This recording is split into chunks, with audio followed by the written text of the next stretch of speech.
days perilous times shall come. For men shall be lovers of their own selves, covetous, boasters, proud, blasphemers, disobedient to parents,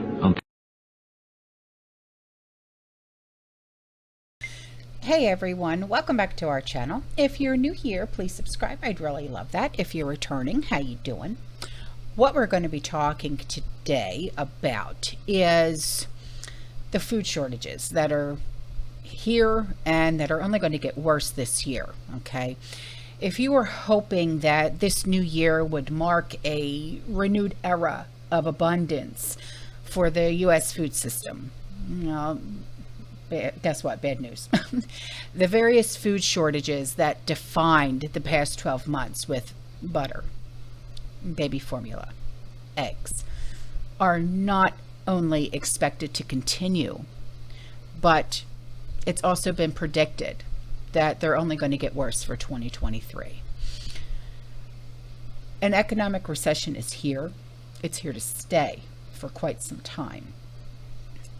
And we're going to be experiencing even more of inflation. Hyperinflation, not so sure, but inflation is definitely here. There's going to be environmental catastrophes and an ongoing fertilizer shortage that's going to continue to wreak havoc.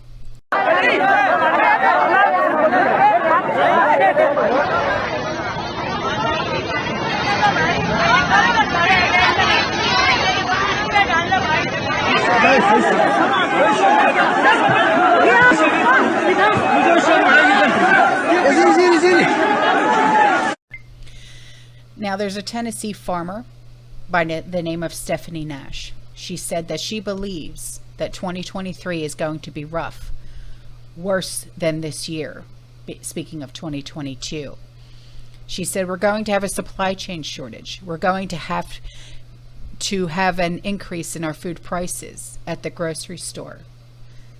She is a frequent critic of farming regulations, adding that inflation is not expected to end anytime soon, and she's right, especially as Americans are really going to be hurting in their wallet due to the increase in food cost. The supply chain is struggling to keep up with demand, and according to the USDA, the global fertilizer crisis prompted by the invasion has directly affected crop production for farmers, and the government predicted that this situation will become more dire in 2023.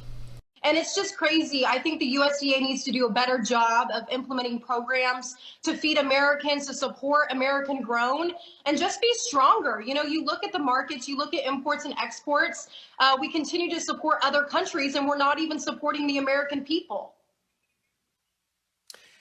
You talk about shortages, a real possibility next year. How bad could it be?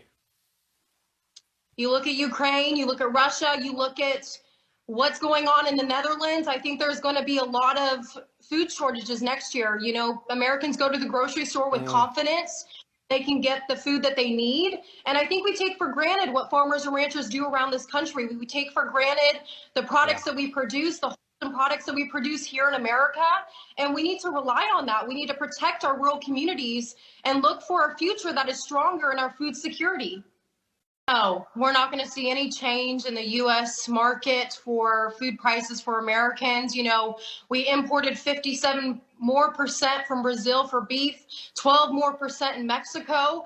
I'm telling the government and our politicians and our leaders, what are you doing? What are you doing with American grown? How are you supporting our family farmers and ranchers? And how are you supporting Americans at the grocery store? They're paying anywhere from 10 to 18% more for products. And we need to fix that. We need to fix the way American runs and how we support our family farmers and ranchers.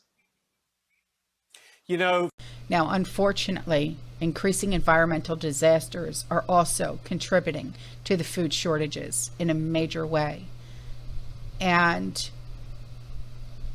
I think this explains why California's devastating drought has led to empty rice fields and a 10% loss of viable farmland. Simply put, lost agricultural revenues from lost crops means less money and land to produce the foods that we place on our dinner tables. Everything from the milk industry around to almonds has been affected.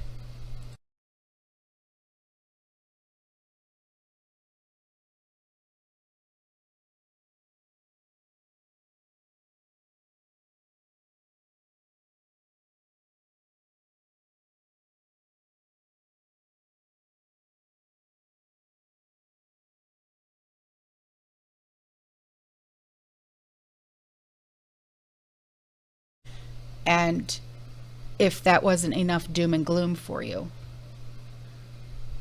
bread, vegetable oil, corn, butter, tomatoes, champagne, flour, beef, and more will be harder to find on grocery store shelves in 2023. But I'll get into that more in another video. All right, guys, I'm out of here. You stay safe, you stay positive, you keep prepping, and as always, fearless. Ciao.